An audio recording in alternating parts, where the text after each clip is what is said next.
মধুখালী থানা এলাকার আইন শৃঙ্খলা নিয়ন্ত্রণের লক্ষ্যে মাদক উদ্ধার, অবৈধ অস্ত্র উদ্ধার এর জন্য গত রাতে 2টি পুলিশি অভিযানে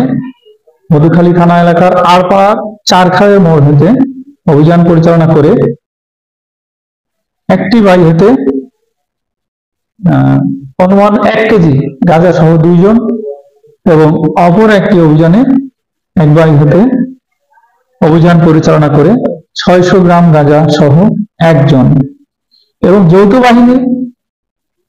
অভিযানের মাধ্যমে ডুমাইন এলাকা হতে 106 পিস ইয়াবা সহ 5 জনকে, এছাড়াও বিজ্ঞ আদালতের ওয়ারেন্টভুক্ত 17 জন আসামি সহ সর্বমোট 25 জন আসামিকে ন্যায় বিচারের স্বার্থে বিজ্ঞ আদালতে প্রেরণ করা হলো।